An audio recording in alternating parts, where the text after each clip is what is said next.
Memory transcription subject. Slanek, Venlo Space Corps. Date, Standardized Human Time, November 27th, 2136. The shuttle was crammed full of predators, so much so that several humans were standing throughout the bumpy ride. I was lucky that I could curl up in Marcel's lap. The red-haired vegetarian had a steely glint in his eyes. I hadn't seen this much apprehension in him, not even during the Godjig Cradle's chaos. Something about the tillfish seemed to inspire fear in Terrans without an apparent reason. The super ocean was visible on the horizon as we descended on the sole continent of planet Silis. The Terran pilots appeared to be half expecting the natives to shoot our transport down. The United Nations had officially accepted the tillfish surrender. Today, this was the start of bringing their territory under human control. It was possible that we see combat, but on paper, our interactions should be restricted to civilian policing. Marcel grew restless after Earth's raid, especially once he heard that my redeployment was requested. There was no hesitation for me to put in formal consent papers to the Venlo government. Oddly enough, I'd begun to feel comfortable around the rowdy predators. Living in close quarters with grown beasts was the new normal. The anti-instinct training made me feel empowered for the first time in my life, and I wanted to prove that I was a changed man. It is awesome that my buddy has recovered and decided to come with me. After what the crocodile did, retiring on the home front is out of the question. I cleared my throat. What do you think about races like the tillfish being predators, Mark? We haven't really talked about it. It makes a lot more sense than everyone but us and the Greys being obligate herbivores, Marcel growled. But they're not predators, Slanek, and it doesn't change the fact that they participated in the murder of 1 billion people. I straightened my blinders with a paw. Maybe it's possible to reverse the cure, though. Humans already started studying the Godjig genome. When Solani's broadcast arrived back on Earth, it was plastered across every newsfeed. Terran discussion panels had mixed opinions on alien victimhood, but the cure was something all of them lambasted. The Kolshians found themselves vying for public enemy number 1. Even the more xenophobic humans considered allying with any converted race that would take the fight to Arthur. Whatever ties the Venlo still had to the Federation, the conspiracy reframed our stance. How could the Federation mastermind such a heinous crime as altering species' identity for centuries? None of their atrocities had ever been defensible, in my eyes, but I believe their intentions were good. Every act of bigotry was an attempt to protect their citizens from a malevolent enemy. Marcel inspected my faraway expression. Do you feel sorry for the cured races? I don't know. There's some things about humans that bother me, but I try to accept you, I said.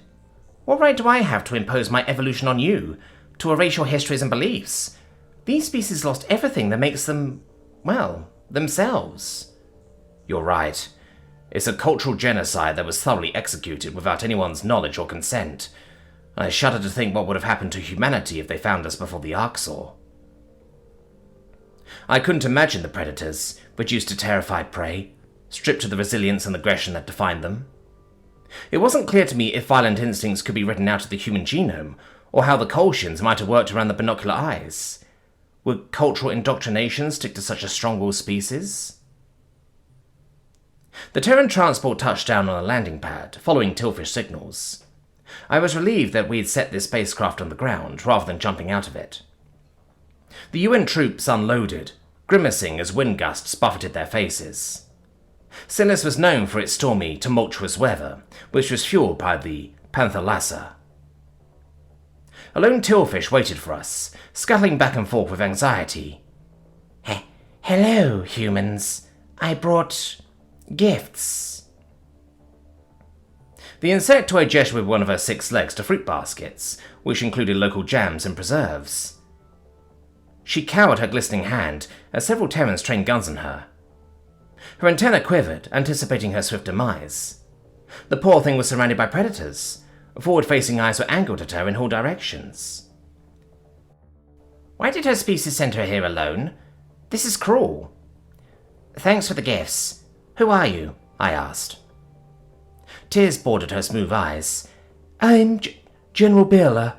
Ambassador Dwell made me come. I am the only one who voted against Earth attack. The UN soldiers relaxed, but shared a few rattled glances of their own. Several were huddling near the shuttle, distancing themselves from Birla. The faint hairs on Marcel's arm stood upright, and he ruffled my ears for comfort. I coaxed him forward, bringing us across from the tillfish. Slonek? What are you doing? The human hissed. My ears pinned back. Face your fears, right? That's what I did with you. This is no different. General Birla bent lower to the ground, unable to look the human in the eye. A ripple passed through Marcel's throat before he narrowed his pupils. The human extended a trembling hand, keeping his palm flat. The tillfish must have been briefed on Terran mannerisms, because she placed a delicate leg atop his fingers. Well, at least someone on this rock has a conscience, the vegetarian wheezed, jerking his arm back. Where can we set up shop? With any luck, the ground occupation will get rolled back soon. Birla flicked her antenna in the city's direction. Follow me, please. There's a few things you should know. Marcel tucked his hands behind his back, trying to look formal as the squad leader. The medals on his chest were recent adornments. The new Secretary-General issued them to anyone wounded in defense of Earth or the Cradle. I couldn't think of anyone who deserved a commendation more than my friend. Go on, he's listening, I chimed in. Is there something to be concerned about, General? Birla clicked her mandibles. We're having trouble with unrest and dissidents. Mass protests. Many people don't want a human invasion. Marcel raised his eyebrows. That doesn't surprise me at all. How bad is it? The exterminators pulled together some rogue generals. They're offering a bounty for every human killed. We'd deal with it, but the surrendering members comply with your disarmament demands. And the anti-human factions didn't hand over their weapons, leaving your government with no way to stop them. Exactly. Look, not every protester is violent. There's demonstrations everywhere, like I said. I don't know if you allow such things, but... Last I checked, the UN affirms the right to free speech, but we may impose martial law until things settle down. The Tillfish General shuddered with relief before climbing onto a monorail train. The insectoid retreated to the furthest corner as the Terrans piled in, and automated doors sealed us in the tight space. Marcel ensured that all equipment was brought aboard before leaning against a wall. I nuzzled his elbow, desperate for attention. The human smiled as he tickled my chin. You are still adorable, Select. You could get away with anything. Anything? I repeated, with a devious ear flick. What if I told the Tillfish that you want to give her a belly rub? No, you little shit. You wouldn't. I didn't respond, turning to the window with a contented stare. Marcel withdrew his hand, crossing his arms with an irritated huff. The vegetarian noted the mirth in my eyes as the supersonic train hurtled along, but the playfulness seeped out of my demeanor once I caught glimpses of the chaos. Judging by the corpses in the streets, stampeding began prior to our arrival. The human soldiers peered out the windows. Through the carnage was an unfocused blur. Bringing a predator military to a homeworld inspired panic, especially for the stated purpose of an occupation. The grisly sight reminded me of the Cradle, when we rescued Nulia. Whatever the Tillfish once were, this is not hunter behavior. The public sure isn't lumping themselves in with humans. General Birla twisted her antenna, scrutinizing the Predator's responses. I half expected Marcel to stop the train and rush off to help the victims. Instead, the red-haired human pursed his lips with discomfort. Our top priority was subduing the populace and making the area safe for Terran travel. The train glided to its stopping point, a terminal which emptied into a city square. The humans continued to gawk at the scenery while clutching their guns tighter. Tillfish protesters were packed into the square. The ones that hadn't fled the settlement came out as a welcoming party. Insect bodies spanned as far as the eye could see. Good grief.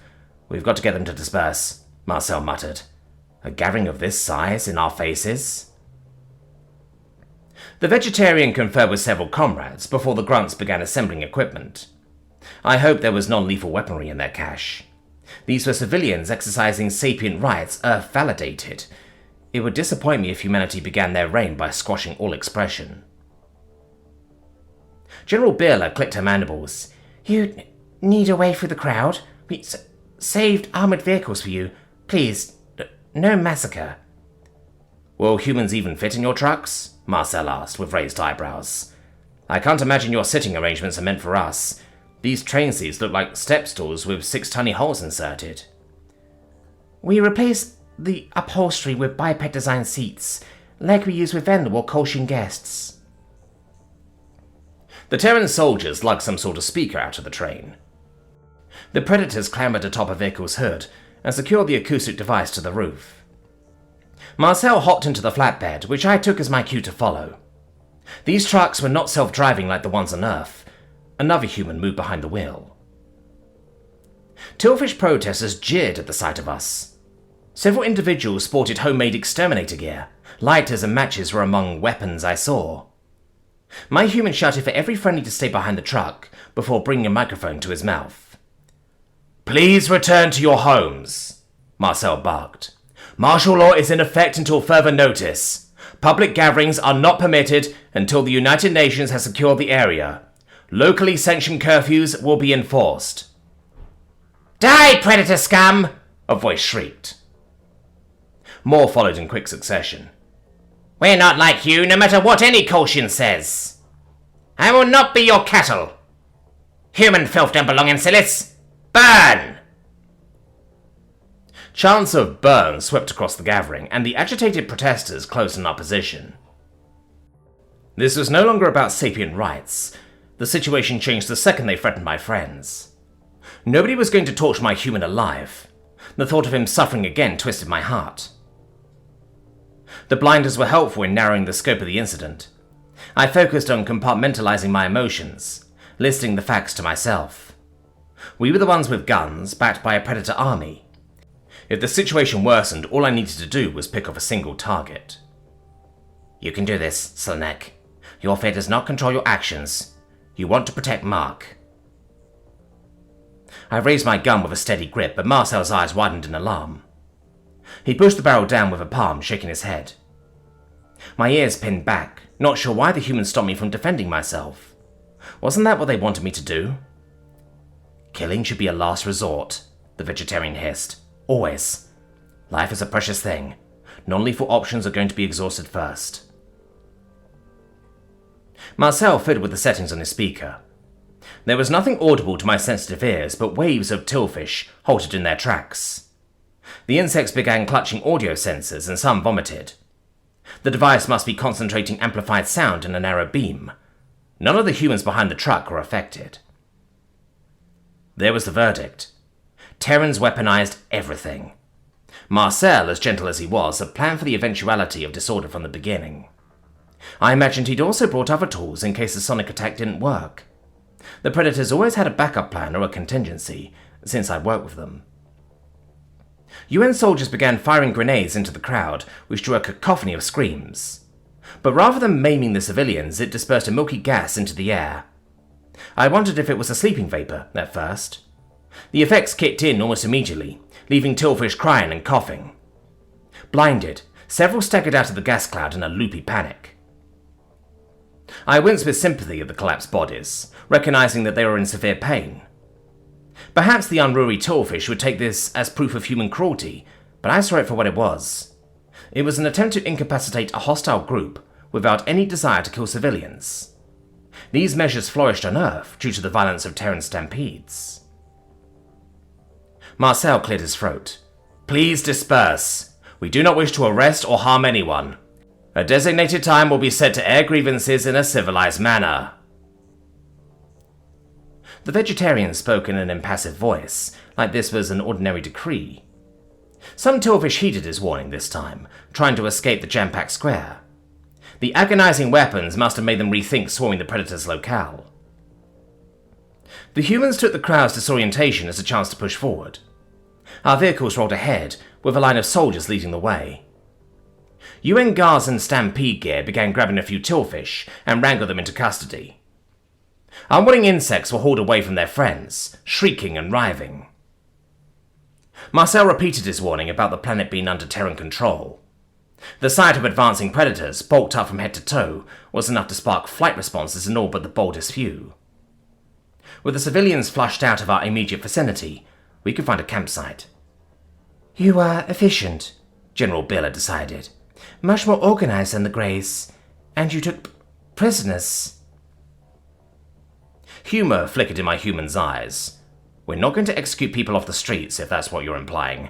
Our job is to stabilize the region, and integrate Silis as a UN vassal." "What does our planet look like under your rule? I worry about being beholden to predators, especially if we are what they say. We might, regress." "Annexation comes with certain rights and privileges, unlike total war. We're not forcing anyone to modify their lifestyle or beliefs." For all the baseless fears of human predation being contagious, not a single Venal in the exchange program developed an appetite for murder. What I had been forced to do was broaden my horizons. Earth was untamed and dangerous. The perilous environment helped me modify my beliefs. The idea of controlling my instincts and tolerating some risk became palatable.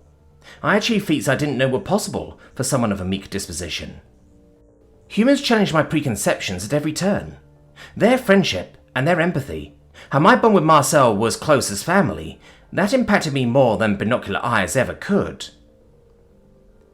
"Getting paired with Marcel is the best thing that ever happened to me," I said. "He is patient and kind. You can trust him." The human bared his teeth. "Thanks, buddy. We make a good team." Our exchange hadn't convinced the Tillfish General, but I saw hope in her story. A single official had the conviction to stand up for the predators, to believe that they deserved to live.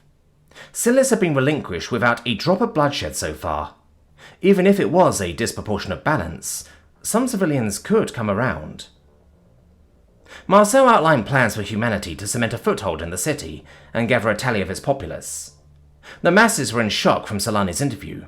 They needed help deriving meaning. We spent a few days getting settled before we reclaimed rogue areas. Havens for anti-human extermination officers and military leaders were the real issue. Clearing those territories might be where the Terrans summoned their lethal arsenal. The United Nations would have this newly conquered world brought to heel, one way or another.